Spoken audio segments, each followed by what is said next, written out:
on them. So you've got livestock runoff going into the river and into these stock tanks. If you're going to treat heavily. Also be aware that water's pretty sparse as it is. Look on your maps, see where the water supplies are. One suggestion is if you're going to treat from moving water as opposed to the stagnant water. But be aware of it when you're planning as to how much water you need to bring. One example, I did the bike course. I could have used 2 100-ounce bladders. I only had one with me. That's the last bike course, the very last one. Symptoms of hyperthermia: person stops sweating, clammy skin, once again whether or not they're lucid, and nausea. Watch for those symptoms. If they have those symptoms, you need to get them cooled down. And hyperthermia is a little bit different than the beginning stages of hypothermia. Hyperthermia is tough to recover from. You can get cold and warm up, but if you get hot, it's tough to cool down. So be aware of that and be ready to call us. Erica, weren't you here when it got up to 110? Oh, I'm not. I'm not Erica. Is she? Randall was here. Yeah, Randall was here. We did have this race. Yeah, we did have this race shoot up to 113 degrees one year. We moved it back a month. No, we moved it back a week. It went from May 6th to April the 20th. That's right. The first year we thought 98 was too hot, so we moved it back almost a month, and so it was 110. Officially, it was actually 115 out on the course. But now we're in April, and so far things have been going all right. No, Vignette So we was have, here that year. yeah, Vignette was here. Yeah. Y'all left me out there forever. Oh, Lee was there too as one of our volunteers. If you show up to volunteer, we take care of you. Big thing is cool the person down, shade, water packs, fanning, and get help. Water treatment, I went over that. Hazards that are out there, livestock.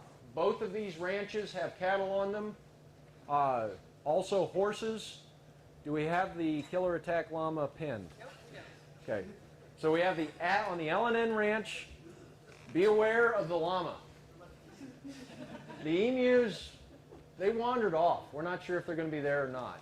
But compared to the llama, they were fast, but the llama actually wants to...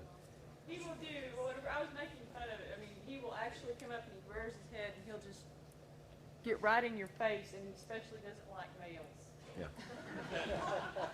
So if he comes at you, just wave your hands at him and say, get back, Boots, get back. His name is Boots. Don't spit on him. Don't spit on him. I spit on him, and he doesn't like that. Yeah. Those are the domestic livestock.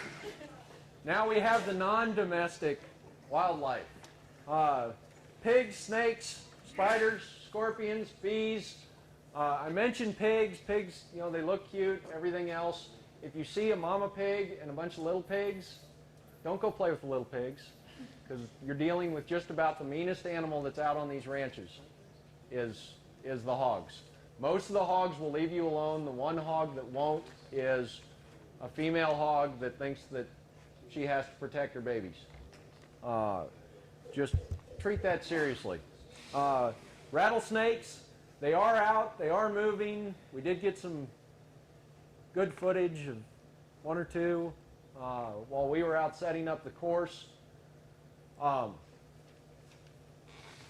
medical, the official statement from us and from our medical staff, and I'll call it official, but it's really unofficial, is we don't, a rattlesnake bite is serious. We want to get that person off the course. We want to get them treated. 50% statistics are that about 50% of rattlesnake bites, they don't envenomate. It's a dry bite. And And most damage is done to someone who is envenomated by the bacterial infection, not the venom. When people are brought into hospitals now for rattlesnake bites, they usually do not give them antivenom because they actually found that they were having more problems with allergic reactions to the antivenom than if they just pumped the person full of antibiotics and let it run its course.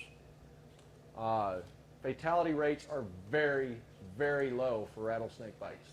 Still a danger to watch out for. It's still a danger. Be aware of every place that you're putting your foot, every place that you're putting your hands. Wear your gaiters. But the good thing about rattlesnakes is usually they let you know when they're around, and they're not all that thrilled about you being there, so they're going to leave.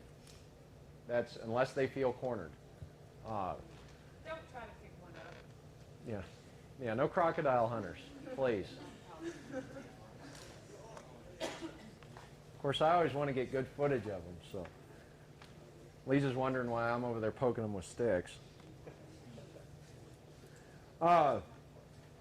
Anyone that is allergic to stings, bee stings, scorpion stings, anything along those lines, please let our medical staff know before the race starts so that we can at least be aware that there's somebody out on the course that potentially has that condition. One more thing about snakes, and I'll just mention it quickly. They like to curl up to things that are warm, especially at night. So if you decide to sleep and lay down on the ground, just be aware that you may be an attractive bedding spot for a snake. It's not unusual to have it happen. But all he's trying to do is get warm. So just, if you want to snuggle up to him, feel free. Every plant out here has a thorn. Every single plant out here has a thorn. You'll find that out tomorrow. On the paddling sections, both in the lake and on the river, be aware of what are called trot lines. In the South, when we want to catch catfish, we take a big long piece of string, we tie about 20 fish hooks to it, and we sink it into the water. Big fish hooks.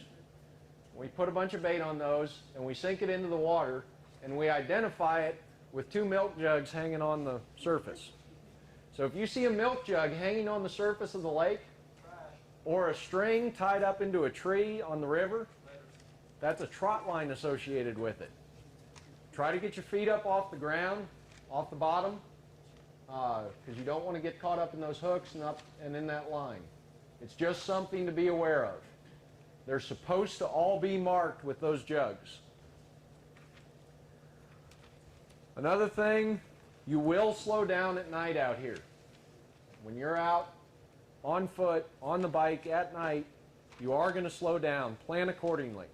If it's dusk and you're leaving out and you think it's, hey, this, normally during the day I can do this mileage in 3 hours, it's going to take you longer out here.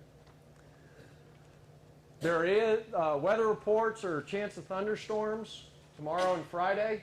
That's the current weather report. We continue the race in thunderstorm conditions. Please refer to the information that we sent you previously for any conditions such as tornadoes, things like that that might occur with a thunderstorm. If it's lightning, get off the water. Basics, if it's lightning, get off the water. If it's heavy rain falls and the water's rising, get off the water. Which comes to water crossings. We do have several water crossings on the race course. Right now, it is moving water, but it is not fast-moving water. You can cross this river just about anywhere you need to. Some of it might be swimming, but it's not fast-moving water. If you're going to cross, plan your crossings accordingly. You'll see on the map that there's a few places where fords are marked, where there's actually roads going across the river. Also look for wide, shallow areas. Those are going to be slower moving water. Beware of foot entrapments, but the one